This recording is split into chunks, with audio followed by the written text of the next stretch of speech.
as little as 5% of their diet, they'll incorporate a full-blown red in their shell. We've done the studies and research. So if only 5% of their diet is that red dulse, It'll be a bright bright red. like that. So that's one of our goals.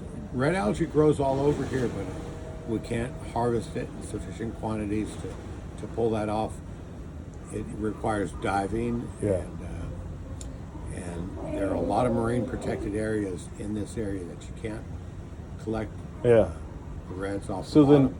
two questions: is one, can you affect the flavor profile Oh, of yeah. the abalone? You do. Yeah. Yeah. So part of the research, I'll try to cut it down to the brief story. Yeah. is we set up a small scale algae farm just right over there in front of that seawall. It's kind of back in that corner. Yep. Be out of the way of the boat traffic in the harbor. Yep. And so the first thing to look at was what varieties of red algae we can culture here, Okay. and then study the effects of using that algae as feed for our abalone. So we took 20,000 abs. We took a big chunk of a certain seed lot. I'll explain seed lots yet later, but 20,000 juvenile abalone, and we applied 4 different diets over a 6-month period.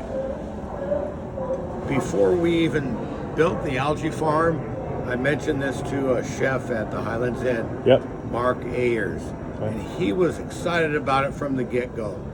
When we concluded the study, the feed trials, Yeah. he hosted a double-blind taste test event at his restaurant and invited 50 different food writers and critics to the event.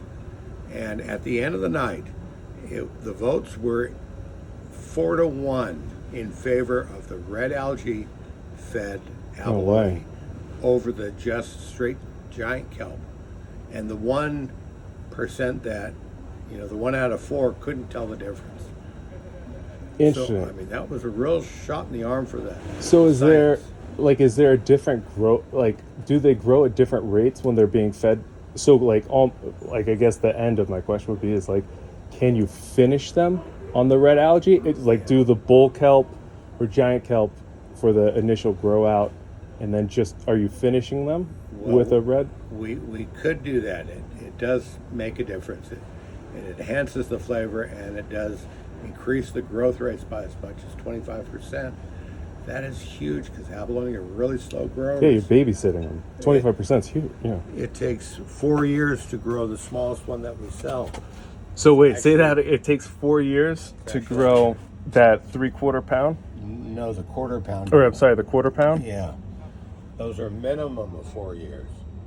And so if we could now do that in 3, Wow. that's huge. So from here, this is how many? You said a couple months old. About 6 months old, yeah. So 6 months old to like where are we at here? About an inch per year at best. Wow. Like people, they don't all grow at the same growth rates. You'll have runts, you'll have fast growers, slow growers, fat ones, skinny ones, just like people.